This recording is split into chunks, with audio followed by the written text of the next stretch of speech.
Le peuple juif est-il le peuple déicide? C'est une question qui se pose parce que dans certains milieux catholiques, on entend encore parfois cette accusation. Le peuple juif est maudit parce qu'il a tué Dieu. Et c'est une accusation contre laquelle, tout au long de l'histoire de l'Église, les papes ont lutté. Qu'on se souvienne par exemple des pogroms qui arrivaient au Moyen-Âge, ponctuellement, lorsque la peste noire par exemple frappait. Les papes, universellement, les papes d'Avignon par exemple, comme Benoît XII, disaient sans arrêt « Le peuple juif, vous l'accusez de cela, mais il périt lui-même par la peste. Comment pouvez-vous lui mettre tous les crimes du monde ?» C'était un phénomène de bouc émissaire. On accusait ces gens, différents des autres, de tous les crimes. Mais que penser de l'accusation comme quoi ce peuple a tué Dieu? Le premier point qu'il faut noter, c'est que, à l'époque de Jésus, ceux qui ont condamné Jésus peuvent se comptabiliser. D'abord, ce sont la plupart des membres des autorités juives de l'époque, le Sanhédrin. Et donc le Sanhédrin, ce n'est pas le peuple juif dans son ensemble. C'est sûr, il y a une foule qui a crié à mort. Et cette foule, ce sont leurs clients. Ils n'étaient pas plus de quelques centaines.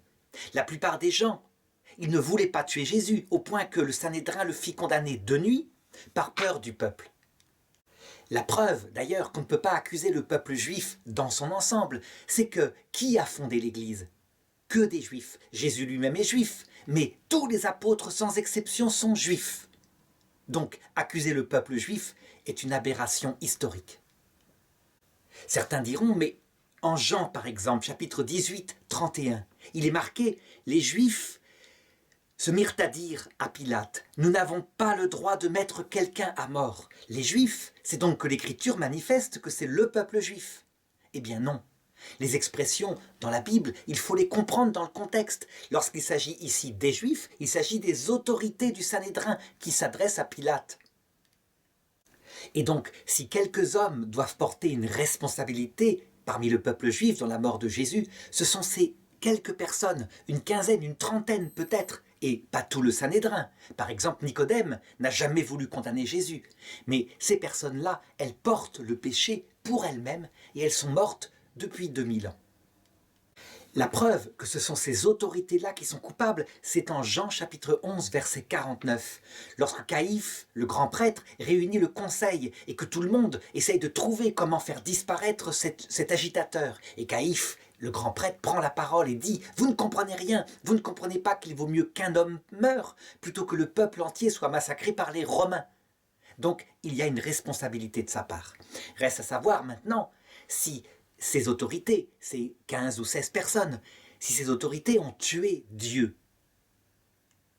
Eh bien la réalité c'est que non, ils n'ont pas tué Dieu parce qu'ils ne pensaient pas que Jésus était Dieu. Ce qu'on peut les accuser au pire, et vraiment là-dessus je crois qu'on doit l'affirmer, c'est que certains d'entre eux avaient compris que Jésus était le Messie envoyé par Dieu. Comment je peux affirmer une telle chose? Eh bien parce que la décision de tuer Jésus est arrivée juste après la résurrection de Lazare, où certains membres du Sanhédrin étaient présents, et Lazare sentait mauvais, ils avaient constaté qu'il était mort. Donc le miracle était là, ils ne pouvaient pas nier qu'il était envoyé de Dieu.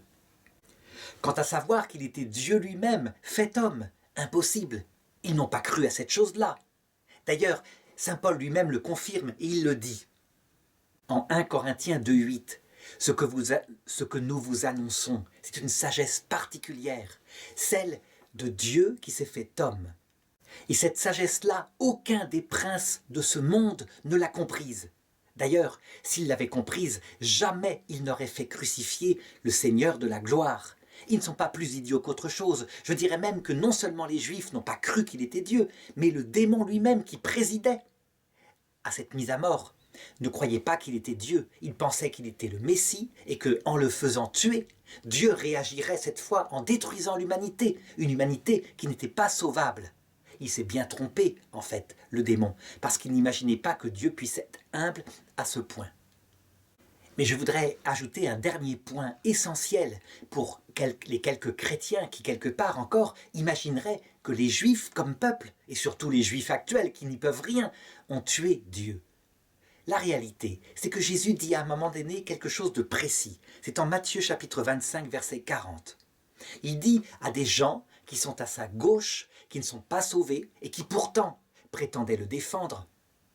Allez-vous-en loin de moi, maudit vous faites le mal. Et eux répondent, mais Seigneur, quand avons-nous fait le mal?